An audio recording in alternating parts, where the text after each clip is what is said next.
ದಕ್ಷಿಣ ಕನ್ನಡದ ಅಯ್ಯಪ್ಪ ವ್ರತಧಾರಿಗಳು ಶಬರಿಮಲೆ ಯಾತ್ರೆಗೈಯುವ ಸಂದರ್ಭ ಭೇಟಿ ನೀಡುವಂತಹ ಬಡಗು ಶಬರಿಮಲೆ ಎಂದೇ ಪ್ರಸಿದ್ಧಿಯನ್ನು ಪಡೆದಿರುವ ಕಾಸರಗೋಡು ಉಬ್ರಂಗಳ ಶ್ರೀ ಮಹಾದೇವ ಪಾರ್ವತಿ ಶ್ರೀ ಶಾಸ್ತಾರ ದೇವಸ್ಥಾನದಲ್ಲಿ ಮೇ 11ಕ್ಕೆ 101 ಚೆಂಡೆ ವಾದ್ಯಗಳೊಂದಿಗೆ ಹಿತ್ತಾಳೆ ಕವಚದ 18 ಮೆಟ್ಟಲುಗಳ ಲೋಕಾರ್ಪಣೆ ಮತ್ತು ಶ್ರೀದೇವರ ಭವ್ಯ ಮಹೋತ್ಸವ ನಡೆಯಲಿದೆ ಎಂದು ಕ್ಷೇತ್ರ ಅಘೋಷ ಸಮಿತಿ ಅಧ್ಯಕ್ಷ ಹರಿನಾರಾಯಣ ಮಾಸ್ಟರ್ ಅವರು ಪತ್ರಿಕಾಗೋಷ್ಠಿಯಲ್ಲಿ ಹೇಳಿದ್ದಾರೆ. ಮೇ 11ರಂದು ನಡೆಯುವ ಕಾರ್ಯಕ್ರಮದಲ್ಲಿ ಹಿತ್ತಾಳೆಯ ಮೆಟ್ಟಿಲುಗಳನ್ನು ಶೃಂಗೇರಿ ಶ್ರೀ ಶಾರದಾ ಪೀಠಾಧೀಶ ಜಗದ್ಗುರು ಶ್ರೀ ವಿಧುಶೇಖರ ಭಾರತಿ ಮಹಾಸ್ವಾಮೀಜಿಯವರು ಮತ್ತು ಎಡನೀರು ಮಠಾಧೀಶ ಶ್ರೀ ಸಚ್ಚಿದಾನಂದ ಭಾರತಿ ಶ್ರೀಪಾದಂಗಳವರು ಉದ್ಘಾಟಿಸಿ ಆಶೀರ್ವಚನ ನೀಡಲಿದ್ದಾರೆ. ಕ್ಷೇತ್ರದ ತಂತ್ರಿ ಬ್ರಹ್ಮಶ್ರೀ ದೇಳಂಪಾಡಿ ಗಣೇಶ್ ತಂತ್ರಿ, ಕ್ಷೇತ್ರದ ಗೌರವ ಸಲಹೆಗಾರ ಬ್ರಹ್ಮಶ್ರೀ ಕುಂಟಾರು ರವೀಶ್ ತಂತ್ರಿ, ಶಬರಿಮಲೆಯ ನಾರಾಯಣ ವರ್ಮ ಪಂದಳಂ ಸಹಿತ ಹಲವಾರು ಮಂದಿ ಕಾರ್ಯಕ್ರಮದಲ್ಲಿ ಭಾಗವಹಿಸಲಿದ್ದಾರೆ ಎಂದು ಹೇಳಿದರು. ಪತ್ರಿಕಾಗೋಷ್ಠಿಯಲ್ಲಿ ಪ್ರಚಾರ ಸಮಿತಿ ಅಧ್ಯಕ್ಷ ರಾಜೇಶ್ ಮಾಸ್ಟರ್ ಅಂಗಲ್ಪಾಡಿ, ಸ್ವಾಗತ ಸಮಿತಿಯ ಗೋವಿಂದರಾಜ ಮೈಲೊಟ್ಟು, ರಾಜೇಶ ಪಂಚರಿಕೆ, ಸತೀಶ್ ಉಪಸ್ಥಿತರಿದ್ದರು.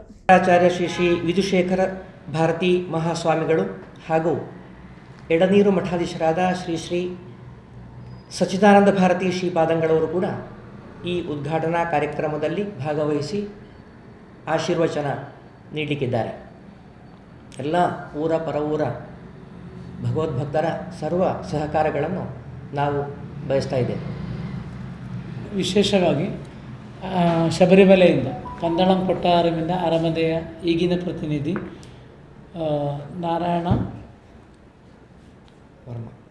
ವರ್ಮ ಅವರೇ ಬರ್ತಾ ಇದ್ದಾರೆ. ಪಂದಳ ಅರಮನೆಯಿಂದ ಈಗಿನ ರಾಜಪ್ರತಿನಿಧಿಯವರು ಅವರು ಈ ಕಾರ್ಯಕ್ರಮಕ್ಕೆ ಮುಖ್ಯ ಅತಿಥಿಯಾಗಿ ನಮ್ಮೊಂದಿಗಿದ್ದಾರೆ. ಅವರ ಹೆಸರಲ್ಲಿ ಮೆನ್ಷನ್ ಮಾಡಿದ್ದೇವೆ. ಪಂದಳಂ ಶ್ರೀ ನಾರಾಯಣ ವರ್ಮ, ಪಂದಳ ಕೊಟ್ಟಾರ ಶಬರಿಮಲೆ, ಪಂದಳಂ ಅರಮನೆಯ ಪ್ರತಿನಿಧಿ ಅವರೇ ಬರ್ತಾರೆ. ಎಲ್ಲಿಗೆ ಬಂದಿದ್ದಾರೆ? ಹನುಮಗಿರಿ, ಕರೆಕ್ಟ್, ಅವರೇ ಬರ್ತಾರೆ.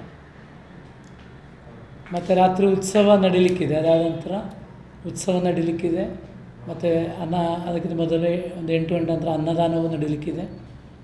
ಇದು ನಮಗೆ ದಕ್ಷಿಣ ಕನ್ನಡದಿಂದ ಹೆಚ್ಚಾಗಿ ಭಕ್ತಾದಿಗಳು ಶಬರಿಮಲೆಗೆ ಹೋಗುವವರು ಆಲ್ರೆಡಿ ಬರ್ತಾ ಇದ್ದಾರೆ. ಇನ್ನು ಹೆಚ್ಚಿನ ಸಂಖ್ಯೆಯಲ್ಲಿ ಬರುವ ನಿರೀಕ್ಷೆಯಲ್ಲಿ ನಾವಿದ್ದೇವೆ.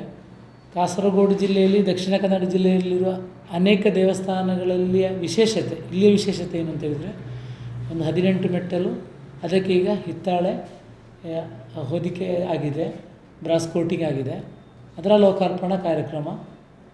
ಸೊ ಹೆಚ್ಚಿನ ಅಯ್ಯಪ್ಪ ವ್ರತಧಾರಿಗಳಿಗೆ ನಮ್ಮ ಮುಖಾಂತರ ಈ ವಾರ್ತೆ ಹೋಗಬೇಕು. ನಮ್ಮ ಅದೇ ಬದಿಯಡ್ಕ ಮೈನ್ ರೋಡಿನಲ್ಲಿ SH 31ನಲ್ಲಿ ಎಲ್ಲ ವೆಹಿಕಲ್ ಹೋಗೋದು, ಪಕ್ಕ ಒಂದು 3 ಕಿಲೋಮೀಟ್ರ್ನಲ್ಲಿ ಈ ದೇವಸ್ಥಾನ ಇದೆ.